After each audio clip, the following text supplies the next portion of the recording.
नमस्कार. आज 30 जून 2025. आज आपण काही महत्त्वाच्या राष्ट्रीय आणि आंतरराष्ट्रीय घडामोडींचा आढावा घेणार आहोत, काही माहिती स्रोतांच्या आधारे. हो, आणि या बातम्यांमधून समोर येणारे मुद्दे आणि त्यांची पार्श्वभूमी थोडक्यात समजून घ्यायचा प्रयत्न करूया. अगदी. यात अर्थकारण आहे, हवामान, शिक्षण, विज्ञान, क्रीडा, आंतरराष्ट्रीय राजकारण पण आहे. बरोबर. तर सुरुवात कुठून करायची? आपण अर्थव्यवस्थेपासून सुरू करूया. आज 8वा जीएसटी दिन आहे. हो, 8वा. अर्थमंत्र्यांनी तर याला एक मोठी आर्थिक सुधारणा असं म्हटलंय.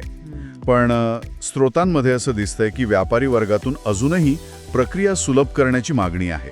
हो, ही गोष्ट खरी आहे. म्हणजे धोरण म्हणून जीएसटीचे फायदे सांगितले जातात, पण प्रत्यक्ष अंमलबजावणीत विशेषतः लहान व्यापाऱ्यांसाठी अजूनही काही आव्हानं आहेतच. जसं की म्हणजे तंत्रज्ञानाचा वापर असेल किंवा नियम पाळण्याचा जो काही बोजा असतो तो असेल, तर धोरणाचा हेतू आणि जमिनीवरचा अनुभव यात थोडी तफावत अजूनही दिसते असं स्रोत सांगतात.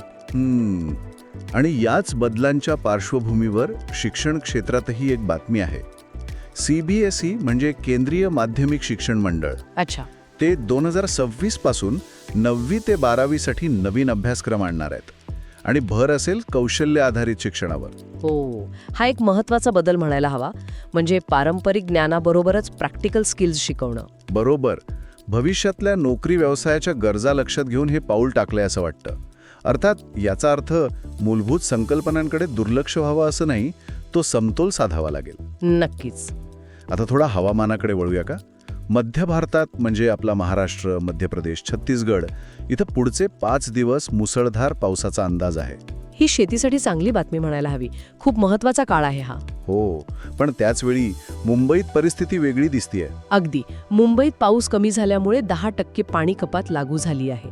पाणी बचतीचं आवाहन केलं जात आहे. हे थोडं विरोधाभासी चित्र आहे नाही का? एका भागात मुसळधार पाऊस, दुसरीकडे पाणी कपात. बरोबर. हेच हवामान बदलाचे विषम परिणाम अधोरेखित करतं आणि यातून स्थानिक पातळीवर जलव्यवस्थापनाचं महत्त्व पुन्हा एकदा समोर येतं. आणि म्हणूनच कदाचित इस्रोची पुढची मोहीम महत्त्वाची ठरते. कोणती? आपली भारतीय अंतराळ संशोधन संस्था इस्रो पुढच्या महिन्यात INSat 3DS हा नवीन उपग्रह प्रक्षेपित करणार आहे, खास हवामान अंदाजासाठी. हो, हे खूपच महत्त्वाचं आहे. हवामान आणि नैसर्गिक आपत्तींचा अचूक अंदाज मिळण्यासाठी हे तंत्रज्ञान अत्यावश्यक आहे. विशेषतः शेती आणि आपत्ती व्यवस्थापन. अगदी. यासाठी याचा थेट फायदा होईल. बघा, स्थानिक आणि जागतिक हवामान आव्हानं हाताळण्यासाठी तंत्रज्ञान किती गरजेचं आहे हेच यातून दिसतं. आता जरा क्रीडा क्षेत्राकडे एक चांगली बातमी आहे. ओके. भारताच्या U20 फुटबॉल संघाने नेपाळवर 3-1 विजय मिळवलाय आणि सॅफ चॅम्पियनशिपच्या सेमीफायनलमध्ये प्रवेश केलाय. अरे वा, छान.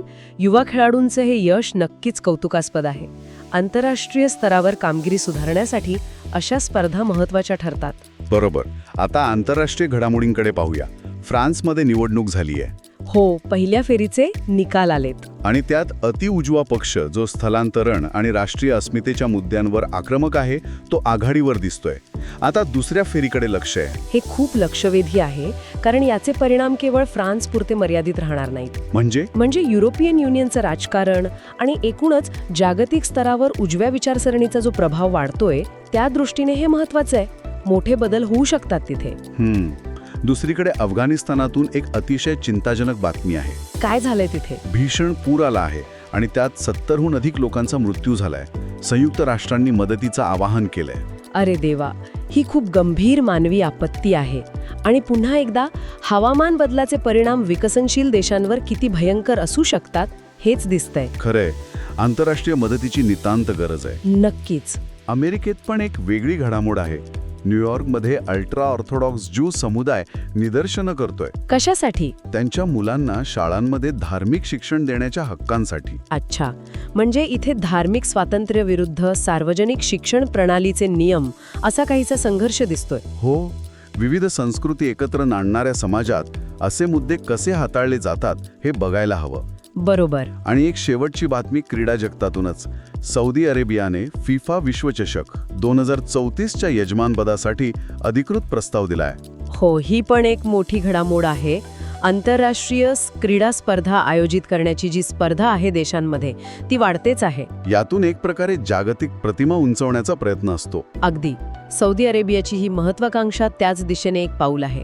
तर आजच्या चर्चेत आपण बऱ्याच गोष्टींना स्पर्श केला. GST, नवीन शैक्षणिक धोरण, हवामानाचे 2 टोकाचे अनुभव, पूर आणि पाणी कपात, इस्रोची नवीन मोहीम, आंतरराष्ट्रीय राजकारणात फ्रान्समधील निवडणूक, अफगाणिस्तानातील दुःखद घटना, अमेरिकेतील सामाजिक मुद्दे आणि फिफा विश्वचषक.